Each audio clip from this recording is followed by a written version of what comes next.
ये जो कुछ भी हुआ और अब मीडिया भी कहीं खड़ी हो गई है इस पूरे मुद्दे को लेके, शुरुआत रोहित के मुद्दे से हुई थी और ये हुआ है, आप खुद मौजूद थी क्या वहाँ सौरा? पहले तो नहीं, सबसे पहले तो मैं ये बोलना चाहूँगी कि मैं वहाँ उस प्रोटेस्ट मार्च में जो छात्रों ने निकाली थी जस्टिस फॉर रोहित की मांग करते हुए झंडेवाला में राष्ट्रीय स्वयंसेवक संघ के हेडक्वार्टर के बाहर, मैं वहाँ नहीं थी, लेकिन मेरे कुछ दोस्त थे वहाँ पे और उन्होंने कल शाम को मुझे वो वीडियो क्लिप्स भेजे जिसमें बहुत साफ तरीके से पता चल रहा है कि दिल्ली पुलिस के कांस्टेबल्स ने और कुछ गुंडों ने जो प्लेन क्लोथ सिविल्स में हैं, उन्होंने छात्रों को और लड़कियों को बहुत बेरहमी से मारा, पीटा, लाठियों से उनकी पिटाई की।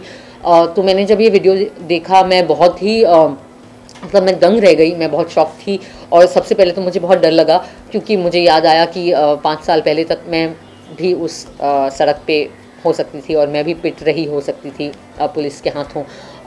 तो मैंने वो वीडियो शेयर करना शुरू किया ट्विटर पे, सोशल मीडिया पे। मैंने अपने सारे दोस्तों को बोला उसे शेयर करिए, फिर और लोगों ने उसे शेयर किया। हमने कुछ जर्नलिस्ट को कांटेक्ट किया कि आप ये देखें, और मुझे लगता है कि ये बहुत अच्छी बात है कि ये मीडिया ने पिक किया है और अब दिल्ली पुलिस से सवाल उठाया जा रहा है, क्योंकि हमें भूलना नहीं चाहिए कि भारत एक लोकतंत्र है और कोई भी पीसफुल प्रोटेस्ट एक अहिंसात्मक विरोध हर बाशिंदे का, इस देश के बाशिंदे का हक है। तो पुलिस को क्या मजबूरी थी कि उन्हें ऐसे अनआर्म्ड छात्रों पे और लड़कियों पे इतनी बेरहमी से लाठियां चलाने की ज़रूरत पड़ी?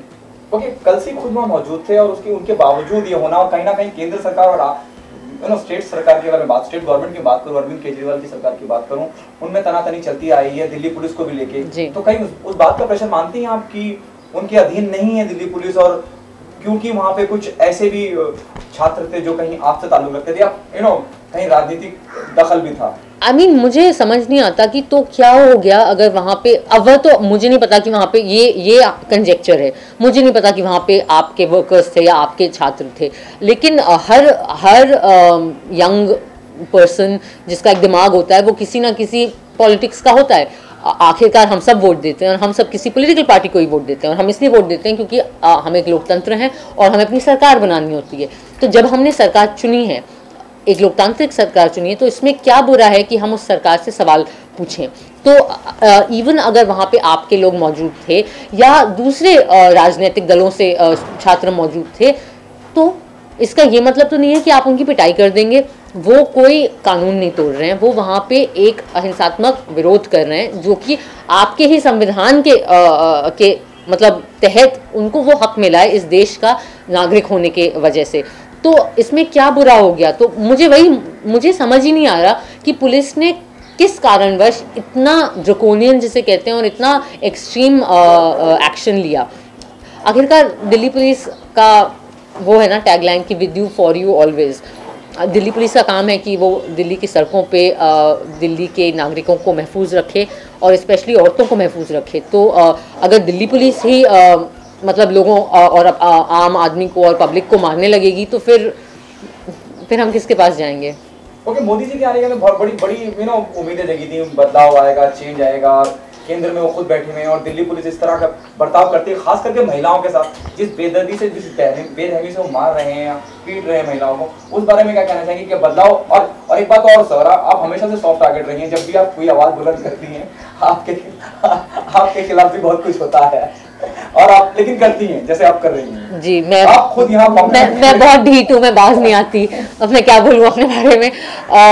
बट मैं ज़रूर ये कहूँगी कि जी हाँ, दिल्ली पुलिस जो है केंद्र सरकार के नीचे आती है, लेकिन मुझे ये भी याद है कि जब निर्भया कांड हुआ था और जब उस लड़की का बहुत बेरहमी से सामूहिक बलात्कार हुआ था और दिल्ली और पूरे देश भर के लोग दिल्ली की सड़कों पर उतरे थे विरोध करने, तब भी दिल्ली पुलिस का यही रवैया रहा था। तब भी दिल्ली पुलिस ने हिंसा का साथ हिंसा अपनाई थी और बहुत बेरहमी से उस वक्त भी प्रोटेस्टर्स को हटाने की कोशिश की थी। तो उस वक्त तो कांग्रेस की सरकार थी।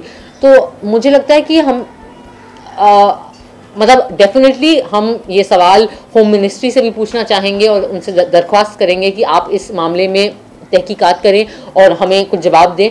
लेकिन इसके अलावा मैं ज़रूर ये दिल्ली पुलिस से पूछना चाहूँगी कि आपको क्या ऐसा हो जाता है जब लोग एक पीसफुल विरोध करते हैं कि आपको ज़रूरत पड़ती है कि आप हिंसा के थ्रू लोगों को वहाँ से हटाने की कोशिश करें? आखिरकार जैसा कि मैं बार बार कह रही हूँ कि कुछ गैर कानूनी नहीं है इसमें। ये हक है नागरिकों का कि वो वहाँ पर प्रोटेस्ट कर पाएँ, और ये हमारा समाज है, ये हमारा देश है, और हमें हमारे समाज और देश के बारे में सवाल पूछने का बिल्कुल हक है, क्योंकि हम लोकतंत्र हैं। एक दिल्ली पुलिस के अफसरों ने एक किस्म की मतलब सफाई दी है कि उस इलाके में 144 सेक्शन 144 लगा हुआ था, कर्फ्यू लगा हुआ था, और वहाँ पे प्रोटेस्ट करना अलाउड नहीं है। लेकिन अगर वो सच है, फिर भी मैं ये कहूँगी कि ठीक है, वहाँ पे उन लोगों को प्रोटेस्ट नहीं करना चाहिए था, लेकिन आप अलग तरीक़ों से उन्हें हटा सकते थे। आप वो रस्सियों से लोगों को पीछे कर सकते थे। आप को क्या ज़रूरत पड़ी कि आप मार पिटाई पे उतर आए? और ज़्यादा बड़ा सवाल ये कि आप खुद कानून के रखवाले हैं, आप कैसे कानून तोड़ सकते हैं? आप कैसे औरतों पे हाथ उठा सकते हैं? और आप गुंडों का सहारा कैसे ले सकते हैं? कौन थे वो लोग जो कि सिविल्स में थे, प्लेन क्लोथ्स में थे?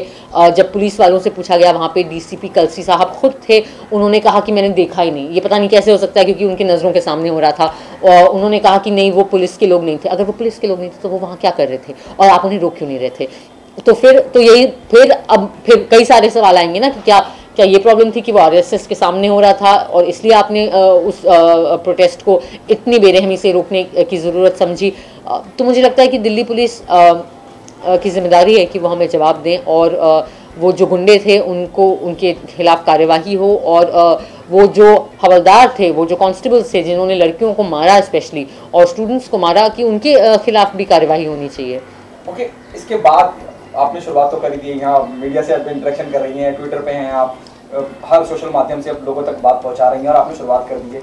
क्या आगे लेके जाने की तैयारी है आपको इस लड़ाई को, खास करके जो दिल्ली में हुआ? वेल, मुझे लगता है कि मैंने सिर्फ अपनी आवाज़ एक ज़िम्मेदार नागरिक और एक कंसर्न्ड सिटीज़न के तहत उठाई है। मैं ख़ुद दिल्ली में पढ़ी हूँ, शायद इसलिए मुझे थोड़ा ज़्यादा लगा कि अरे ये क्या हो गया। बट जी हाँ, मैं वहाँ पे नहीं थी, लेकिन मेरे कई दोस्त वहाँ पे थे। वो लोग इस चीज़ को फॉलो अप करेंगे, और हम सबकी यही उम्मीद है कि हम वो सवाल पूछते रहें जब तक कि हम सरकार को और दिल्ली पुलिस को कुछ जवाब देने पे और कुछ कार्यवाही करने पे हम उन्हें मजबूर ना करें, या हम बट मैं ये भी कहना चाहूँगी कि हम सिर्फ बतौर नागरिक और बतौर सिविल सोसाइटी अपना काम कर रहे हैं। इसलिए तो हमने आपको वोट दिए थे ना, कि आप संवैधानिक तरीके से हमारे देश पर राज करें, और संवैधानिक तरीके से लॉ एंड ऑर्डर मेंटेन करें हमारे शहरों में।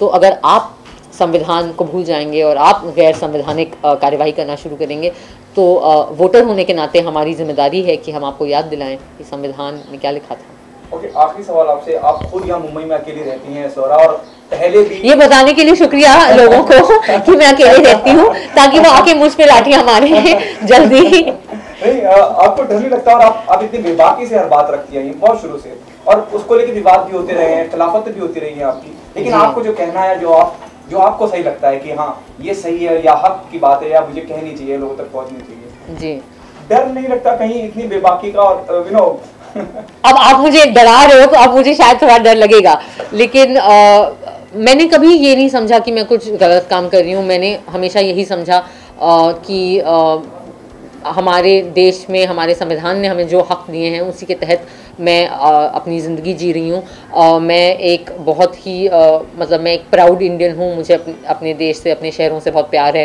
मैंने कभी ये नहीं सोचा कि मैं कहीं और चले जाऊँ, किसी दूसरे देश में जाके रहूँ। मैंने श्याम बेनेगल सर के निर्देशन में संविधान नामक एक टीवी सीरीज़ था, उसकी एंकरिंग भी करी थी, और तब मैंने, इसलिए मुझे संविधान मैं इतना कहती हूँ क्योंकि उसको करने के वक्त मुझे समझ में आया कि हम कितने खुशकिस्मत हैं कि हम भारत जैसे देश में के बाशिंदे हैं, जिसका एक इतना बेहतरीन आईन और इतना बेहतरीन संविधान है, जो इतना प्रगतिशील है और जो इतने अच्छे से हमारे समाज को एक रास्ता दिखाता है कि इस रास्ते पे चलो, ऐसा समाज, ऐसा देश बनाओ।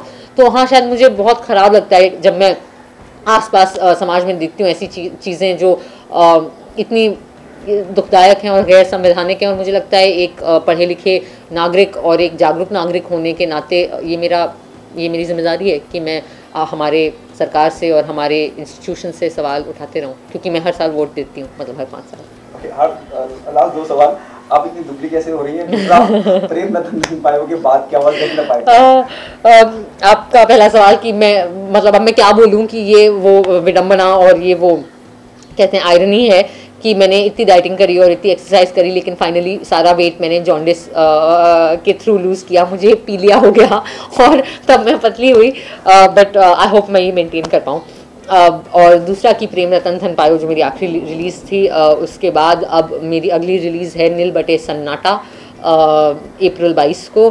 बहुत ही बेहतरीन खूबसूरत फिल्म, और उसके बारे में मैं ज़रूर आप सबसे बात करूँगी जब रिलीज़ के जब हम समीप आ जाएंगे। और इसके अलावा मैं अनारकली आरावाली नाम की फ़िल्म की शूटिंग कर रही हूँ। इनफैक्ट मैं जल्दी निकलने वाली हूँ वापस शूट पे जाने के लिए, और कुछ स्क्रिप्ट्स पढ़ रही हूँ, कुछ एक ऑफिशियल अनाउंसमेंट्स हैं जो अगले 1 महीने के अंदर हो जाएंगी। That's what's going on. Okay, नील बटे सन्नाटा, अनारकली, आरीवाली, अलग अलग तरह के एकदम मुख्तलिफ टाइटल, इंटरेस्टिंग टाइटल, क्या उतना ही इंटरेस्टिंग फिल्म होने वाली है? डेफिनेटली नील बटे सन्नाटा एक बहुत ही बेहतरीन और खूबसूरत फिल्म है। ये अपने मुँह मियाँ मिट्ठू है, लेकिन मुझे इसके लिए चाइना में बेस्ट एक्ट्रेस का अवार्ड भी मिल चुका है सिल्क रोड फिल्म फेस्टिवल पे। बट ऑफ कोर्स वो अवार्ड पूरी फिल्म को जाता है। एक कहानी है एक माँ की, और मैं वो माँ हूँ, 15 साल की लड़की की माँ का रोल किया है मैंने। मेरे लिए बहुत चैलेंजिंग रोल था ये। ऑफ कोर्स कई लोगों ने मुझे कहा कि ये करियर खुदकुशी भी है, क्योंकि कौन सी एक्ट्रेस अपनी उम्र से बढ़कर रोल करती है, और वो भी 15 साल की बच्ची की माँ का। बट इतनी खूबसूरत कहानी थी कि मैं मना नहीं कर पाई, और आई एम वेरी प्राउड कि मैंने वो फिल्म करी, क्योंकि वो फिल्म सच में उतनी ही बेहतरीन है। और नील बटे सन्नाटा का क्या मतलब है ये आप लोगों को पता करना चाहिए, क्योंकि बहुत ही इंटरेस्टिंग टाइटल है और उसका मतलब भी बहुत प्यारा सा है।